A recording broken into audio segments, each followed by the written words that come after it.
Someone listening right now hasn't slept through the night in weeks. Not because of noise, but because of torment in the mind. Confusion, racing thoughts, silent panic attacks that come like a thief in the night. You smile in public, but scream internally.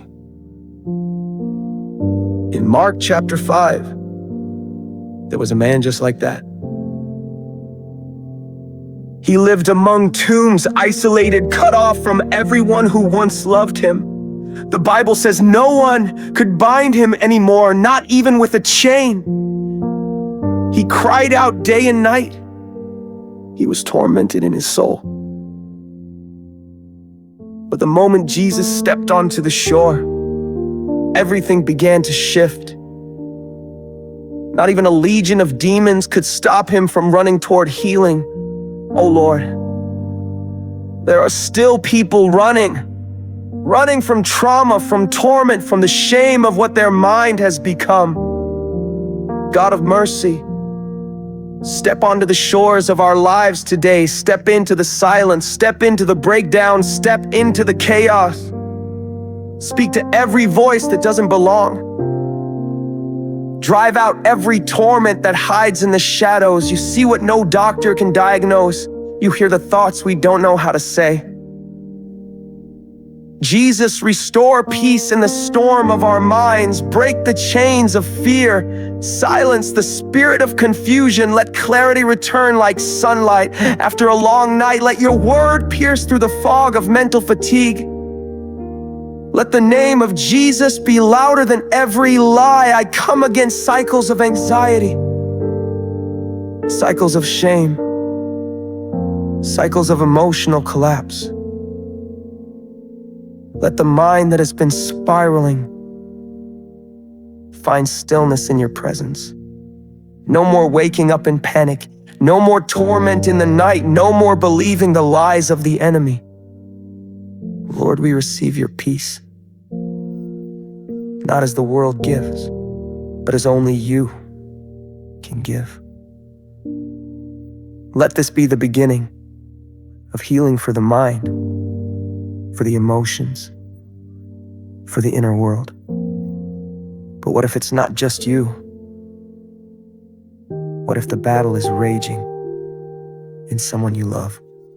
It's not always our own mind that's in the battle.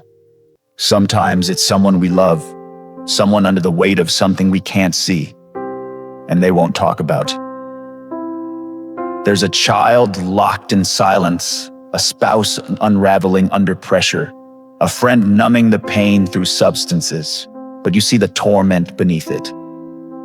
In 1 Samuel chapter 16, King Saul was tormented in his spirit. An evil spirit tormented him. And the only relief he found was when David played under the anointing. Not just any music, not entertainment, not a feel-good distraction. It was the sound of deliverance, anointed hands on a harp, and the torment lifted. Father, there are some torments that therapy alone can't touch. Some shadows that medication can't chase away. Some pain that only the sound of heaven can reach. So now we intercede, Lord. We lift up those we love, family, friends, co-workers, who are under a spiritual fog, for the mother struggling with postpartum depression, for the son spiraling into addiction, for the father carrying silent shame, for the daughter lost in anxiety and rage. God, break the cycles, break the generational torment, break the silent storms that have lived in bloodlines too long. We plead the blood of Jesus over their minds. We speak peace over their emotions. We command every spirit of heaviness, fear, and torment to go. Where there's instability, bring order. Where there's confusion, bring clarity. Where there's chaos, bring calm.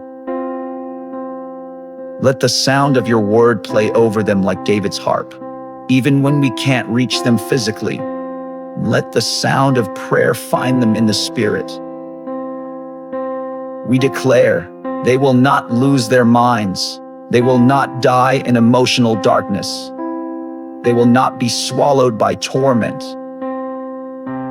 Even if they're distant from you now, they're not beyond your reach. Your arm is not too short to save. We stand in the gap, we cover them in prayer, and we declare this cycle stops here. Let every demonic harassment be silenced. Let angelic help surround their rooms. Let joy begin to return. Let soundness of mind be restored. Lord, make us like David, anointed, yielded, discerning. Help us release sounds from heaven that drive out darkness in our homes. And if we've carried resentment toward those we're praying for, forgive us. Give us compassion instead of judgment, mercy instead of pride. Because this is not just about survival. It's about wholeness. It's about restoring what the enemy tried to fracture. And now, child of God, it's time to fight for your future. This is not just about healing what was, but securing what comes next. Lord, we come to you now, not just as broken people, but as people who believe you still restore what has been lost. In Daniel chapter 4, Nebuchadnezzar lost his mind. The most powerful man in Babylon, reduced to living like a beast, alone in the wild, disconnected from who he was. 7 years of madness.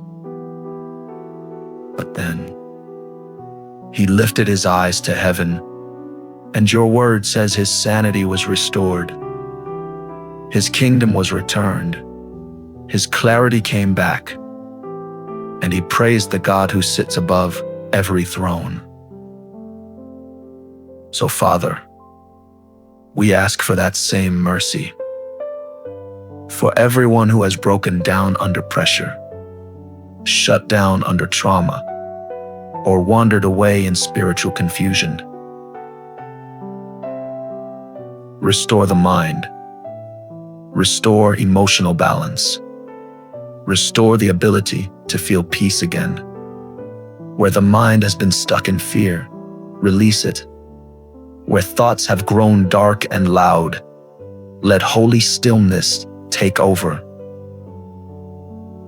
I speak healing over overthinking, healing over burnout, healing over the inner torment that nobody else sees. Let the oil of joy replace mourning. Let the garment of praise replace the spirit of despair. Let the mind be renewed through your truth and reshaped by your word. For the one who feels like they are slipping, bring restoration. For the one who feels like they're too far gone, bring them home. For the one who is exhausted and numb, breathe new life into their soul. Let their eyes lift again to heaven. Let sanity return. Let dignity be restored. Let purpose rise up again. Restore joy. Restore clarity. Restore self-control. Restore a sound mind. 2 Timothy chapter 1 verse 7 says that God has not given us a spirit of fear, but of power and of love and of a sound mind. We receive it now. A sound mind. If this prayer is for you or for someone you love, write their name in the comments right now. Say it by faith. Lord, heal their mind. I lay their name at this altar. And as you scroll through the comments, pause and pray.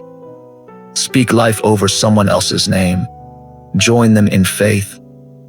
Let the comments section become a holy fire, an altar of community intercession.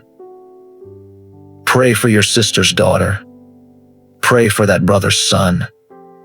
Ask God to restore what the enemy tried to destroy, because when we cry out together, heaven moves. The same God who restored Nebuchadnezzar after 7 years of madness is still restoring minds today. He is still lifting eyes.